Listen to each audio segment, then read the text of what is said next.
A crew slides into town looking like tourists, but they're really moving like a set on a mission. No loud flexing, no random crashing out, just quiet, surgical hits.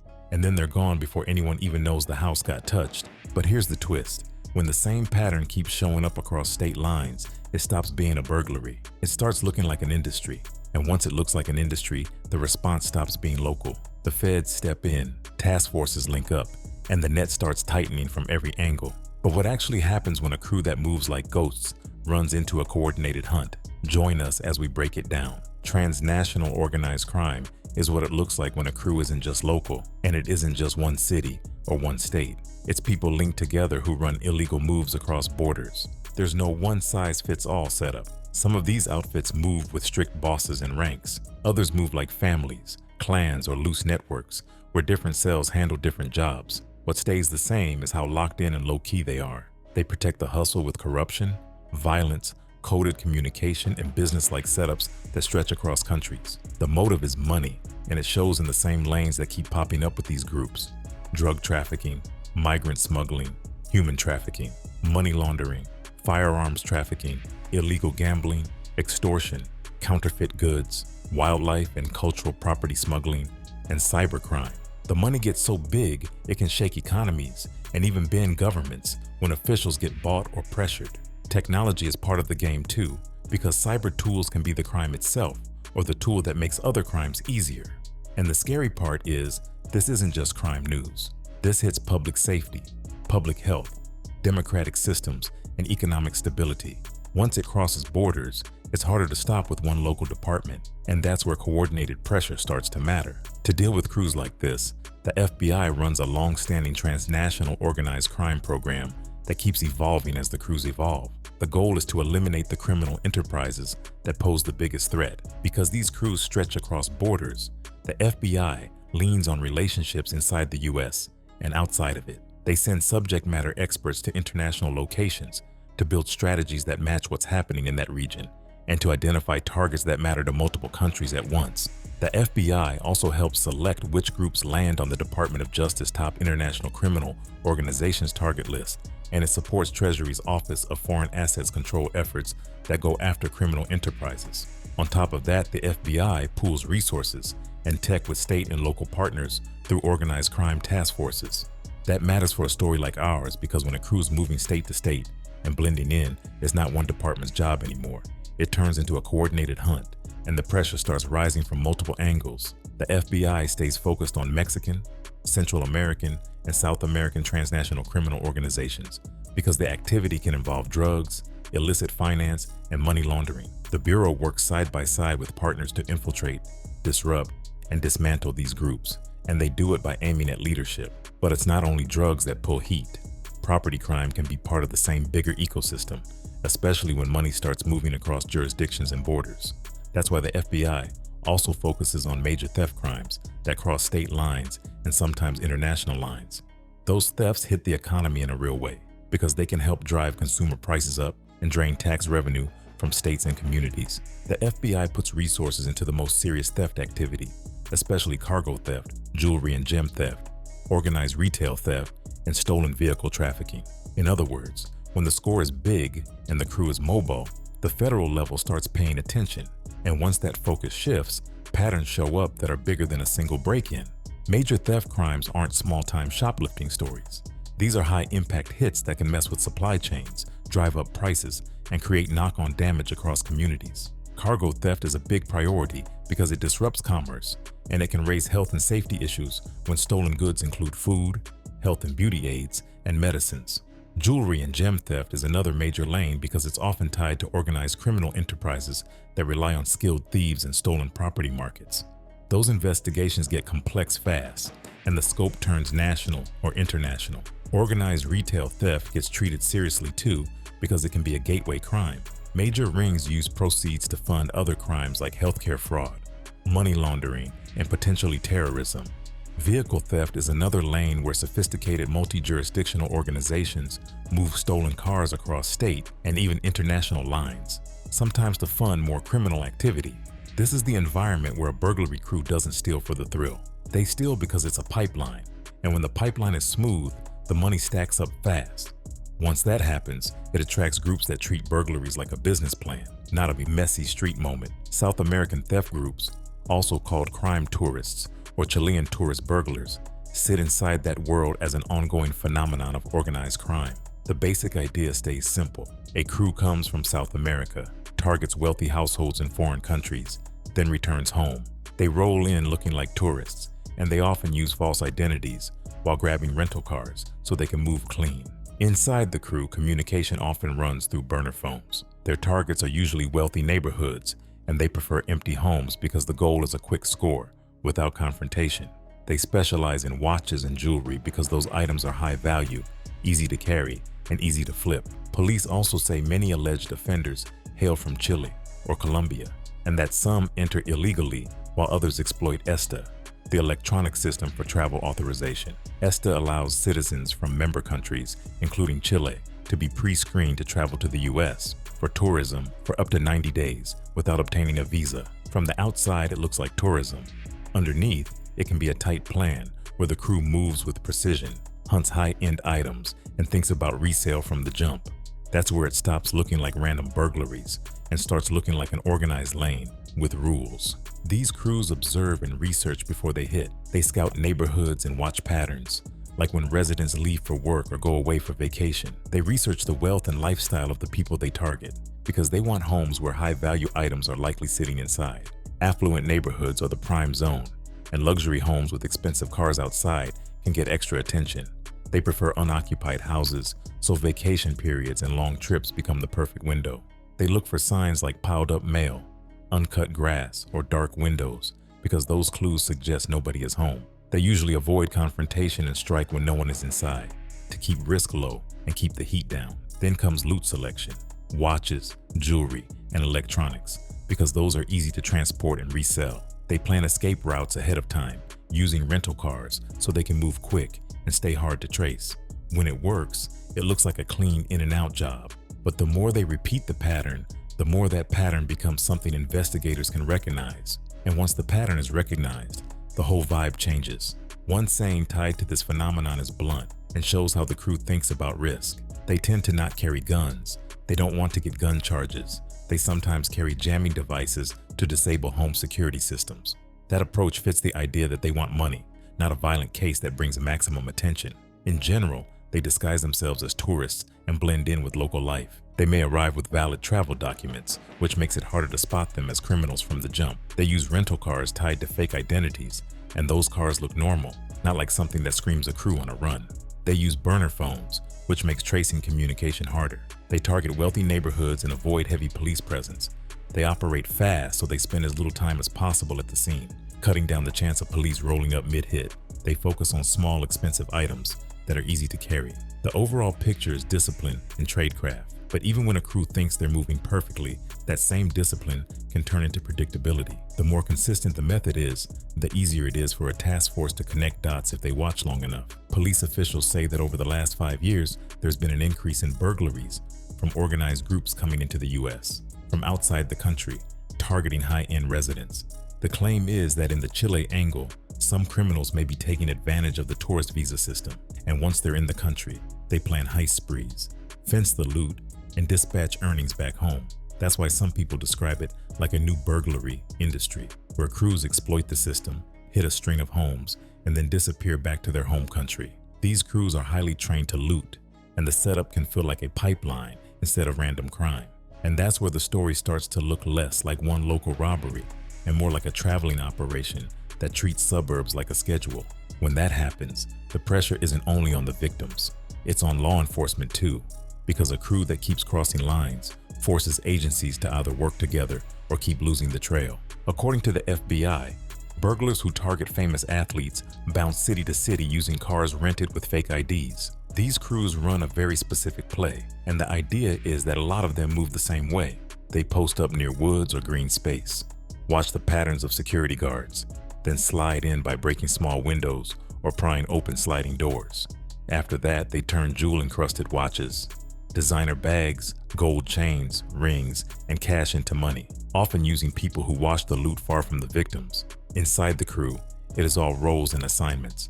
One person handles rentals, another locks in hotels or short stay spots, another gets fraudulent identification, and another line is the fence who buys the stolen merchandise. A key part of why they keep eating is that they do not only watch victim schedules, they watch the people watching the victims. Police investigators and security teams posted around wealthy homes. That is what makes it dangerous in a different way. It is not just the break-in, it is the planning, the movement, and the ability to keep the heat guessing. But even the cleanest looking crews slip, and the next part is where that perfect image starts cracking. Even crews that look polished make mistakes that feel small in the moment and deadly later. One example given is that gang members get undone by allegedly posting photos for co-conspirators to see via an iCloud site. That move is the opposite of disciplined because it creates a trail that can be tracked, saved, and used. And once trails start stacking, the story shifts. That is exactly the kind of case that pulls in serious resources, because the FBI already says it works with state and local partners on task forces, and it uses sophisticated techniques, including undercover operations and court-authorized surveillance, to identify and dismantle major theft networks. By 2019, the problem is already spreading, but it is still hard to pin down because these crews do not move like local burglars. The FBI says the investigation starts after break-ins in Fairfax County near Washington, D.C., and at first there are no arrests that can stop the momentum. Then law enforcement finally gets a real break in 2019, and it comes in a way that sounds small, but it matters. 2 suspects tied to the bigger ring are discovered after their car breaks down in a suburb in Atlanta, Georgia. A sheriff's deputy questions them. They give a story that they are coming back from a girlfriend's house. But something does not add up, because twigs stuck in one man's clothing make the deputy suspicious and put them on the local radar. They are not arrested on the spot, but they were later caught in a break-in attempt, and that is when they are handed over to federal investigators. That moment is like the first time the mask slips. Not a full collapse, but the first sign that even crews moving smooth leave a trace when they least expect it. And once the feds catch a thread, the next step is always the same. Pull it and see what unravels. As investigators keep pulling that thread, they start connecting dots to a wider network and to tactics that keep showing up again and again. Authorities link burglars to underhanded methods, like using jammers to block key fobs so they can break into cars, and cutting security systems, then letting batteries drain on backups before looting stores. The pitch from law enforcement stays consistent. Some crews come into the country, run a string of burglaries, and then leave with the money before the heat can get a grip. When the same tricks keep popping up, it starts looking like a playbook. And once police feel they are dealing with the playbook, they stop reacting to single calls and start building a bigger case. But the problem is, the crew is still moving fast, and the next wave hits harder than before. As this trend grows, the FBI describes South American theft groups as a growing plague across the United States. And not only the US, they also point to other countries like India, Britain, and Australia seeing similar tactics. That matters because it explains why local departments alone can feel outmatched. These crews move like a unit. They act like they can stay a step ahead forever. But when a crew starts moving across states and the scores get bigger, they draw attention that does not quit. By late 2021, one specific place in Pennsylvania starts feeling that pressure in a personal way. Abington Township, especially the Meadowbrook section, gets hit with what police describe as coordinated strikes tied to suspected South American crime tourist groups. The township gets bombarded, and officials say there are around a dozen organized strikes since 2021. This is where it gets gritty, because it is not just theory. It is. Neighborhoods getting hit over and over, and residents realizing the same kind of crew might be circling their streets. Abington Township Police say that since 2021, they are investigating residential burglaries in Meadowbrook that they believe are tied to these theft groups. That is a long time to be dealing with the same kind of threat. It means the department is not just taking reports. They are watching patterns, learning the moves, and building a response.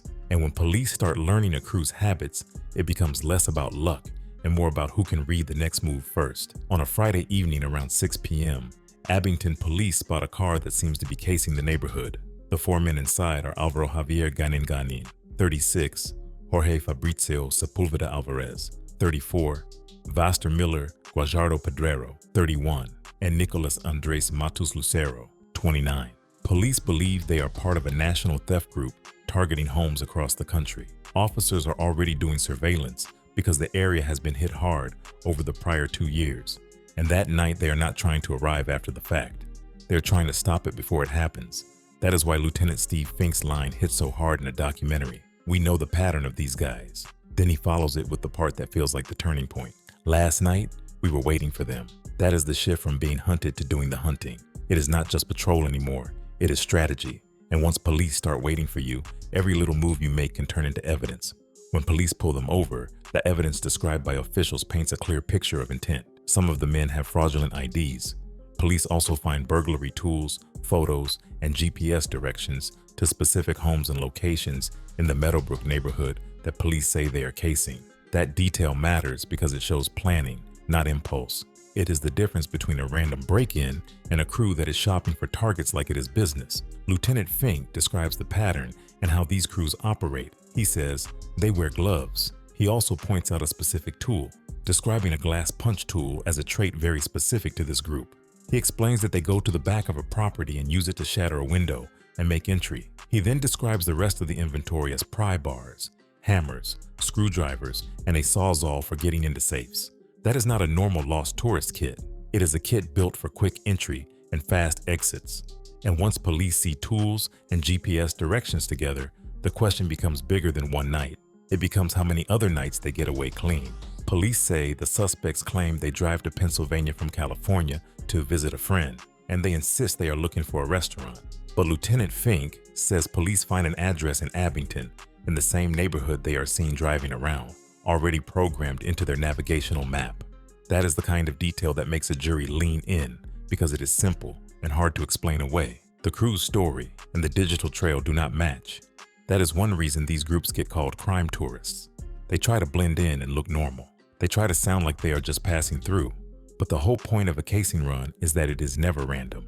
It is planned, it is mapped, it is lined up ahead of time. Police credit an unnamed detective for spotting the car and preventing a burglary that night, and the lieutenant makes it clear this is not a lucky stop.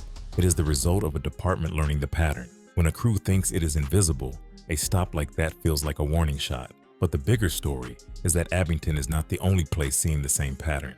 Lieutenant Fink says similar strikes are seen in other states like California, Texas, Indiana, Georgia, the Carolinas, Virginia, New York, and New Jersey. He calls it a disturbing trend, and he also says the department is working with state and federal law enforcement to address the bigger problem. That is why this story shifts from crime to politics fast, because once a pattern looks tied to travel systems, lawmakers start pointing fingers, and the issue becomes national. And when politicians get involved, the pressure on federal agencies rises too, which means the crew is not just dealing with local heat anymore. The FBI estimates that these crime tourist groups can bring home up to hundreds of millions of dollars in stolen goods, which shows why the problem gets treated as more than local burglary. There is also a quote from FBI Special Agent Daniel Gimenez saying that members of a criminal tourist gang in Texas make between $20,000 to $100,000 per job in the past year. A group in Virginia exploits lax bail laws, steals more than $2 million in high-end burglaries, skips bail, and flees back home. Those numbers are what makes law enforcement treat it like organized crime, because big money attracts more crews, more planning, and more movement. And once money starts moving like that, it is not just property that disappears. It is safety and trust in neighborhoods too. Right after those Abington arrests, Montgomery County sees another case that shows how active this trend is. Lower Marion Township Police arrest 25-year-old Claudio Alexander Fuentes Soto, a Chilean national, who they say is the driver of a vehicle that flees the scene of a burglary along the 600 block of Woodleaf Road in Bryn Mawr around 6:35 p.m. on a Saturday. Officials say a homeowner spots 3 individuals on home security footage while they are away, and responding officers find Fuentes Soto driving a car that is fleeing the scene. Police say he has false identification from Venezuela at the time of the arrest. 3 other men are believed to have fled on foot. Fuentes Soto is charged with burglary and related offenses and is held at the Montgomery County Correctional Facility on $25,000 cash bail. Police say the investigation is ongoing and ask the public to contact Lower Marion Police with any information. The key point here is the pattern. Officials say Fuentes Soto is the 5th man from Chile recently arrested and tied to burglaries in homes throughout Montgomery County. That is not random. That is a wave. And when waves build, law enforcement starts organizing like it is a war room, because now it is not just one crew on one block. It is a rolling play that keeps showing up. By June 2023, this issue reaches the level where top political leaders are talking about cutting off funding. Reuters reports that U.S. House Speaker Kevin McCarthy threatens to use congressional appropriations to block funding for the U.S. visa waiver program for Chile, blaming rising criminal activity on the program. At a news conference in Santa Ana, California, he calls on Homeland Security Secretary Alejandro Mayorkas to suspend the program, saying it would allow law enforcement to run criminal background checks on those entering through it.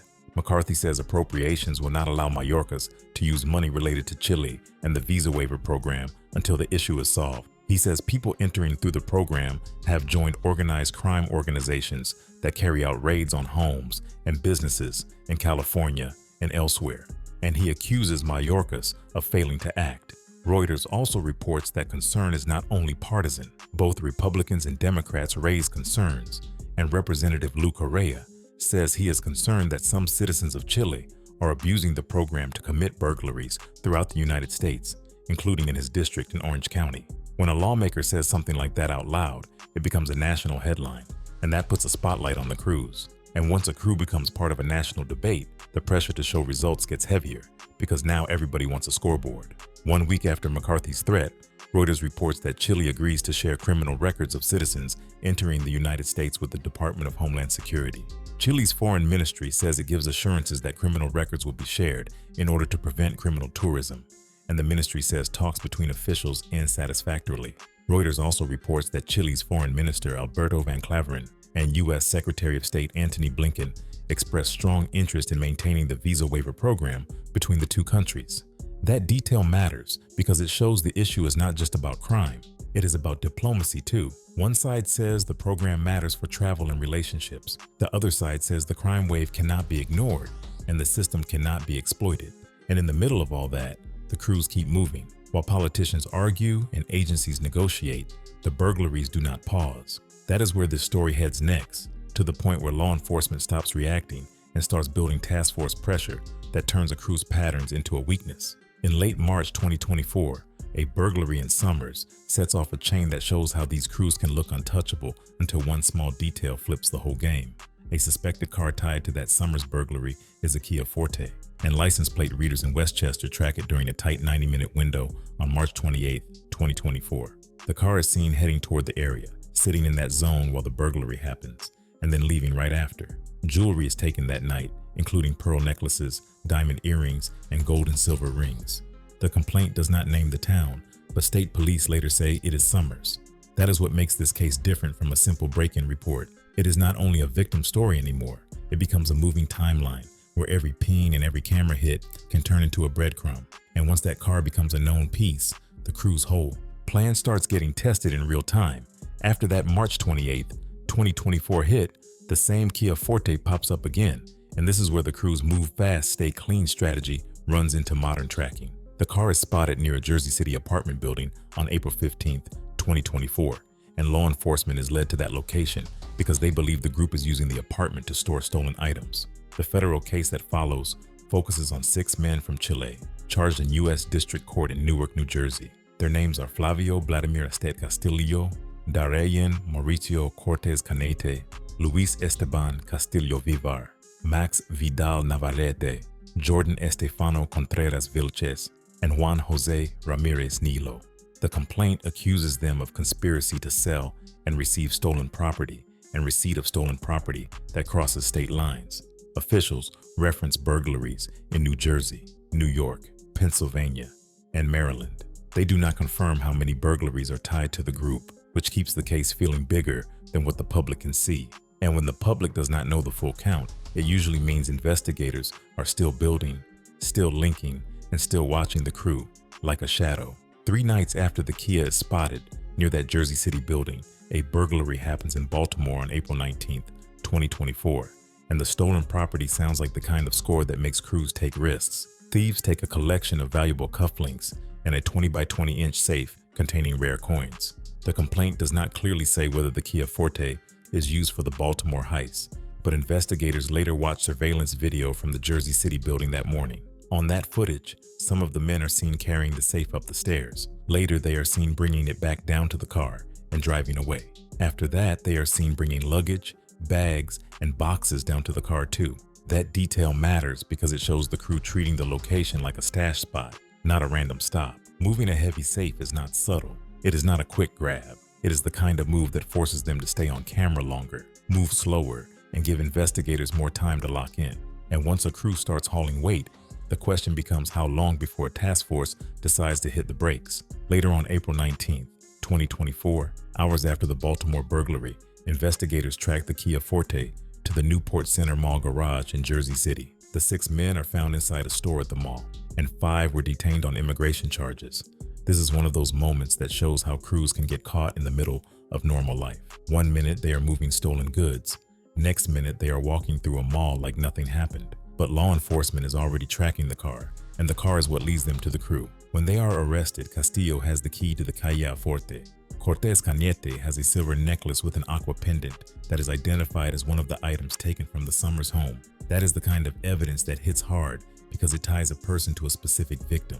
It is not just theory, it is property from the scene. And once investigators get that kind of link, it opens the door to search warrants, deeper searches, and a wider net. After the arrest, investigators obtain a search warrant for the Kia Forte, and what they find inside matches what police describe when they talk about organized burglary crews.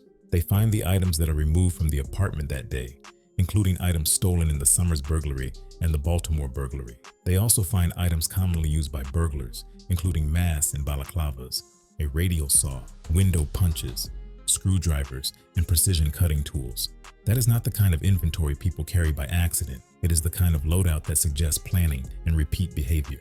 In this story, the crew's strategy is to hit homes across multiple states and keep moving.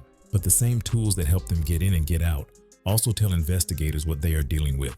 Once you see the masks, the punches, and the cutting tools, you stop thinking maybe. You start thinking crew. And when investigators start thinking crew, they start calling in resources that a normal burglary case never gets. The federal press release lays out the core accusations in plain terms.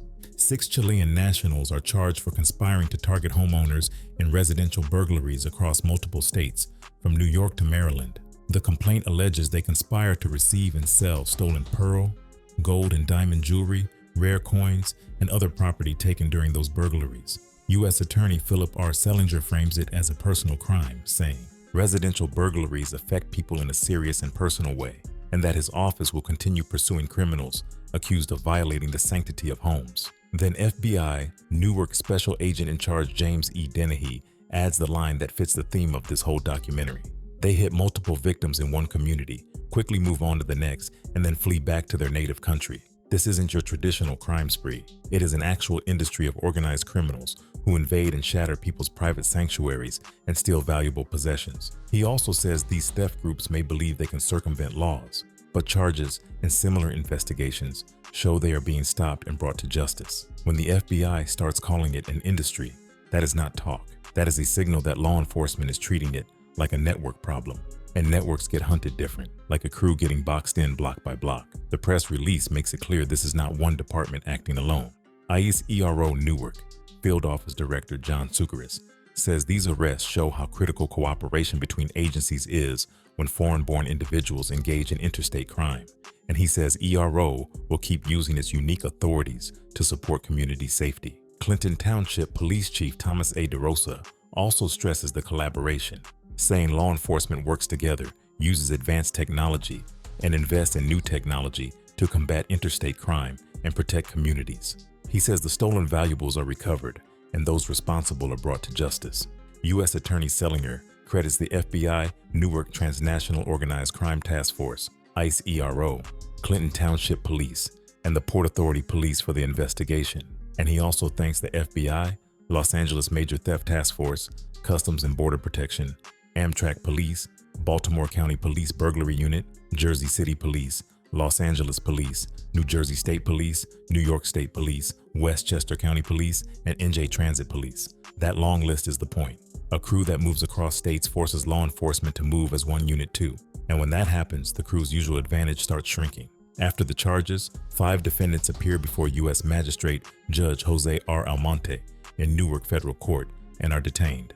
Ramirez Nilo has his initial appearance later on May 22, 2024, before U.S. Magistrate Judge Stephanie Christensen in Los Angeles Federal Court, and he is detained too. There is also a detail that he had been released on April 19th, but was taken into custody in Los Angeles the following week. That kind of movement shows how these cases stretch coast to coast. One day the action is in Jersey City. Next thing you know, the custody update is in Los Angeles. That is exactly the type of interstate mess task forces are built for. because when suspects move, the case moves. And if the pressure drops in one spot, the crew finds a crack and slides. The press release adds a detail that makes the crew feel even more deliberate. It says that on April 19, 2024, the defendants move a heavy security safe stolen from a residence while attempting to conceal it from detection by covering security cameras. That is the kind of move that tells you they are thinking beyond the burglary itself. They are thinking about surveillance. They are thinking about what gets recorded. It is not about violence. It is about being methodical, moving like they think the plan is cleaner than everybody else's. But even the cleanest plan has weak points, and the weak point is always the same. The pattern. Around the same time, authorities in California, Colorado, and other states are reporting break-ins carried out by South American rings targeting retail stores and wealthy communities. The burglaries at Patrick Mahomes and Travis Kelce's homes happen while the Chiefs are preparing for a Monday night football game against the New Orleans Saints. Police say 3 people are involved in the burglary at Bobby Portis' home on November 10th, and Portis posts that many of his prized possessions are taken. A police report says burglars steal $20,000 cash from Kelce and cause $1,000 damage to the back door. Police also say they see similarities with a burglary targeting Mike Conley, where his home is hit while he is in Minneapolis for a Minnesota Vikings game, and thieves take jewelry. The higher the targets, the louder the pressure gets on law enforcement to prove they can stop it. By late 2024, the crackdown energy turns public and direct. ICE ERO Newark says its officers, with help from FBI Newark, arrest 12 non-citizens connected to South American theft groups. These 12 are arrested on immigration charges between October 1st and November 19th and remain in ICE custody pending removal.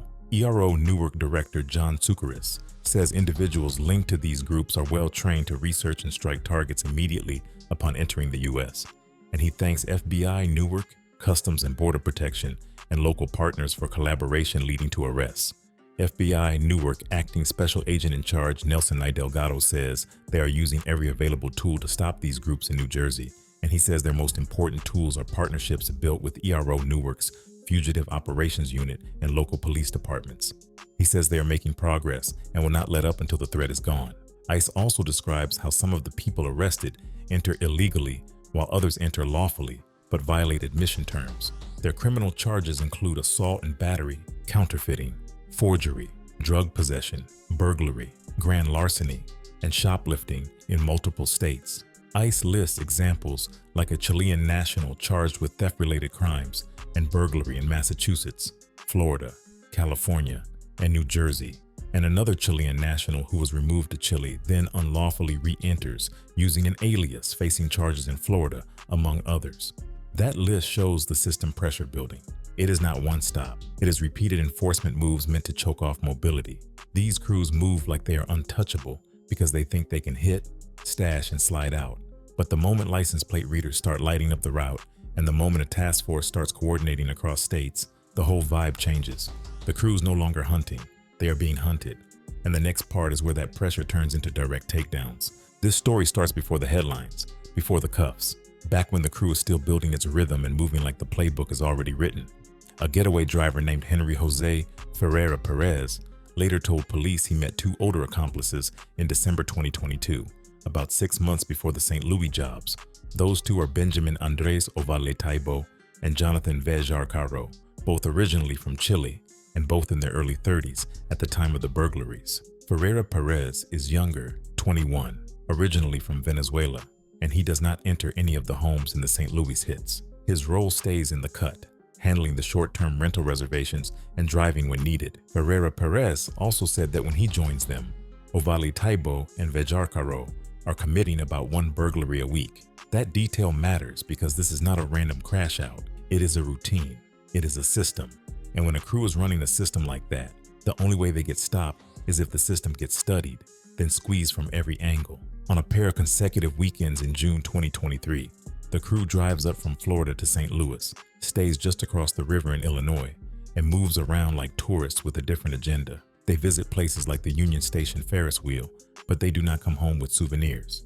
They come home with stolen valuables. The first break-in hits on June 9, 2023, and the target is a high-end home near Old Warson Country Club. Police later said the burglars prefer houses on big lots, lined with trees and recessed from the street because it gives them cover. A little after 9 p.m., on June 9th, they arrive in a rented Chevy Suburban driven by Ferreira Perez. Ovale Taibo and Vejarcaro hop out, cut between mansions on foot, and move toward the back patio of the target like they own the shadows. A kid's party is nearby, but loud music helps them slide through without getting spotted.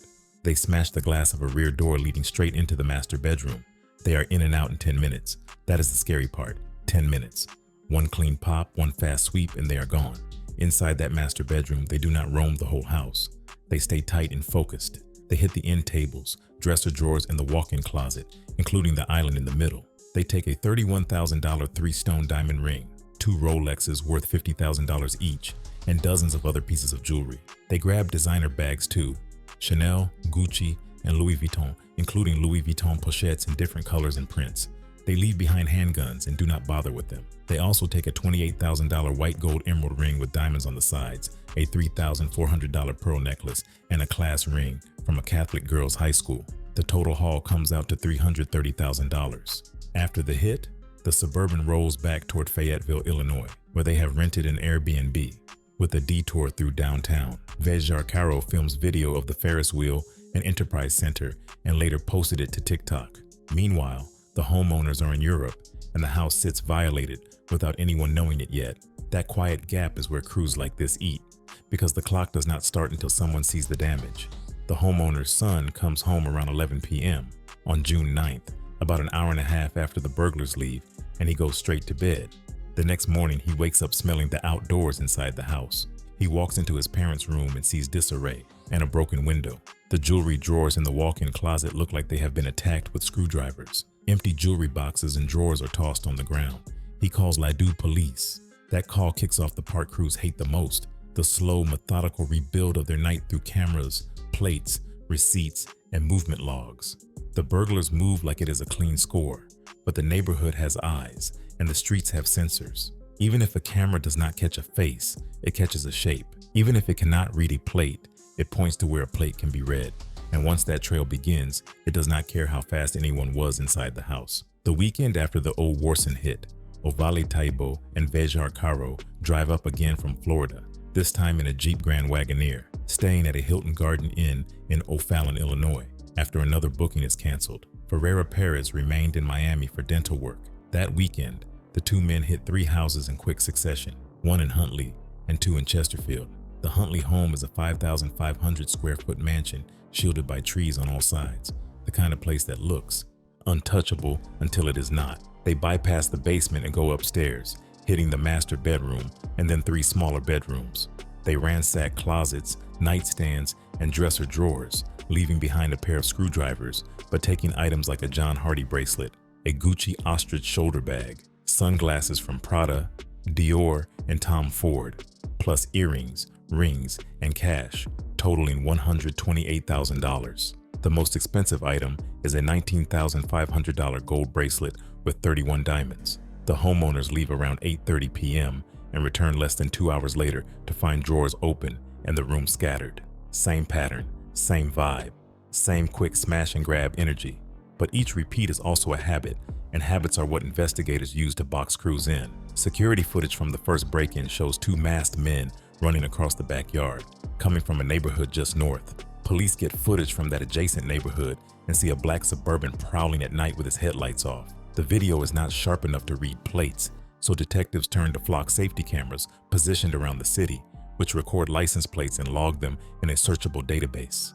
Ladue police search for black Suburbans in the area at the time and quickly find one with a Florida plate, captured 5 minutes from the scene. The Suburban is a Hertz rental, rented nearly 2 months earlier and obviously past due. It is also tied to a fraudulent credit card connected to multiple rentals from the same Fort Lauderdale Hertz location. Hertz security said they could pull historical GPS data for the vehicle, called breadcrumbs, and that data becomes a full movement story. The GPS hits are recorded at 2-minute intervals. It shows the Suburban leaving Florida a little after midnight on June 8, 2023, cruising to St. Louis, stopping in Atlanta, then reaching an Airbnb in the Metro East. On June 9, 2023, the day of the Old Warson burglary, it tools around Litzinger and Warson Road for hours, likely casing, then stops at Home Depot for exactly 16 minutes. The crew's tools stay simple, but the tech chasing them is not. Surveillance from the Brentwood Home Depot shows 2 men from the Suburban shopping the afternoon before the burglary. One wears a New York Yankees hat with an Armani sweater. The other wears a Michael Kors polo. They buy Gorilla Grip gloves, a spring-loaded center punch, an Energizer flashlight, a screwdriver, and a chisel. That detail hits different because it looks so regular, but it reads like a receipt in a case file. The GPS trail also shows little routine stops that make the movement pattern even clearer, like 6 minutes at a McDonald's in Freeburg, Illinois, and 5 minutes at a gas station nearby. Later, Hertz tracks the Suburban in real time and finds it in Sandy Springs, Georgia, parked near a trailhead by an affluent neighborhood with large houses secluded by woods. It looks like the same setup, the same green space cover, the same next move loading up. Ladue police contact Sandy Springs police, and 3 men were arrested in the Suburban. But they are not the same men from the St. Louis footage. That could have been the moment the case dies. Instead, it becomes the moment detectives double down and keep pressing. Ladue detectives keep chasing. They track businesses where the Suburban stops before and after the robbery and gather more surveillance footage from gas stations, a bank, and other places. Those images go to the Department of Homeland Security, and a hit on Vejar Caro comes back quickly. The surveillance images match the photo taken of him when he enters the country through Customs and Border Patrol. Then police look at Vejar Caro's Facebook, and it only makes things worse for him. He posts photos wearing the same clothes as one of the men shopping at Home Depot. He posts videos of downtown St. Louis taken on the night of the Ladue burglary. He also posts photos of himself wearing one of the stolen gold Rolexes. This is where the perfect plan starts cracking. Crews move with masks and gloves, but ego talks, and ego leaves receipts. The bag is useless if someone cannot keep quiet about it, and once the internet becomes part of the evidence, the chase stops being a guess and starts becoming a countdown. Vejar Caro was arrested 4 days later just south of Jacksonville. He and 2 other men had been breaking into cars and using stolen credit cards. Local police alert Homeland Security, which alerts Ladue. Ladue asks Florida authorities for the mugshots of the other 2 men arrested with Vejar Caro, and the cops eyeball the faces and note they look exactly like the men captured on surveillance around St. Louis. Evidence from cell phones and social media seals it. All 3 men were arrested together in Florida at the end of June 2023 and later brought back to St. Louis for prosecution. In November 2023, they were federally indicted in the Eastern District of Missouri. A spokesman said the case goes federal because they are from Florida, and several are also accused of crimes elsewhere, and handling it federally can address jurisdiction issues and offer a wider range of punishment. Vejar Caro and Ferreira Perez pleaded guilty to transportation of stolen goods and got 41 months and 14 months. Ovale Taibo pleaded guilty to a different conspiracy charge and got 37 months. Police believe deportation would likely follow. It sounds like an ending, but it really reads like a warning sign, because while one crew gets boxed in, the bigger wave keeps moving in other places using the same tourist cover and the same fast exits. By November 2024, another case shows the same hit and vanish style, but on a wider map. Acting U.S. Attorney Vicas Cana announces charges against 7 Chilean nationals accused of an interstate burglary crew. The names are Christopher Sangüesa Aguirre, Fabiana Prado Scatarzi, Santana Arturo Castillo Gonzalez, Felipe Andrés del Valle Muñoz, Carlos Alfredo Calderon Valencia, Diego Antonio Calderon Liva, and Pedro Alejandro Salgado Vallejos. They are each charged by complaint with 2 federal counts, 1 count of conspiracy to sell and receive stolen property that crosses state lines, and 1 count of receiving stolen property that crosses state lines. Authorities say a short-term rental property in Keansburg, New Jersey is used as a hideout. One burglary cited happens around November 15th, 2024 in Colts Neck. The homeowners say their alarm goes off around 8:41 p.m. A rear window is broken, rooms are ransacked, and high-value wristwatches are missing. GPS records tie a rented SUV from Fort Lee to the area around the burglary time, and the SUV immediately drives to Keansburg and parks in front of the short-term rental. A security camera records multiple people going in and out, and one person carries a device meant to cover a vehicle's license plate. FBI agents monitor the group and track them from Keansburg to Queens, then into Massachusetts, where police watch them buy marijuana at a dispensary. On November 17, 2024 at 10 p.m., a home in Westwood, Massachusetts is burglarized, with wristwatches and jewelry taken. GPS shows the rental SUV sitting across the street from 6:27 p.m. to 7:23 p.m. That is the thing about tech.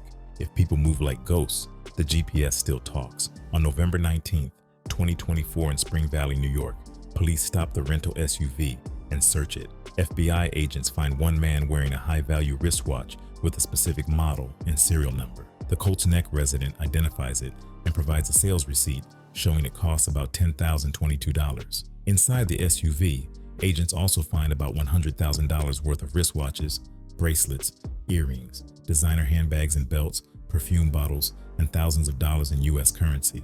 Bags in the car hold burglary tools like work gloves, a pry bar, window punches, license plate covers, and an electronic jamming device used to block wireless signals and deactivate home security alarms. Police also find false passports, a false driver's license, and an international driver's permit. Authorities say the group uses short-term rentals in Seattle and Carlton, Oregon too, and a later search of a rental in Oregon recovers bags of gold jewelry, diamonds, watches, and more burglary tools. After a vehicle stop, Del Valle Munoz and Calderon Valencia flee across the country, showing up near Seattle before traveling to Carlton, Oregon, where more stolen goods and tools are recovered. FBI Newark Special Agent in Charge Brian Driscoll Jr. says these groups hit an area and immediately disappear, using fake IDs and short-term rentals, and he puts it plain, it's like chasing ghosts. Then he adds the warning that fits the title of this whole story. We caught this group, and a warning to others. This doesn't end here. And that is where the pressure keeps building, because the next moves are not just arrests in one place. They are task forces tightening the net across states and even across borders. Driscoll's right. It feels like chasing ghosts, but the ghost always leaves a trail. GPS pings, plate readers, rental logs, and the moment one crew gets boxed in, another one is already loading up the same playbook in a different city. So what happens next when the net tightens even more? Do these crews level up, or do they start cracking faster? Is Esther really getting played, or is that just the headline? Do task forces actually stop the wave, or just push it to new blocks? And if the Scores watches today, what's the next target tomorrow? Let us know what you think in the comments box below. And if you liked how we presented you this video, hit that like button and make sure to subscribe for more.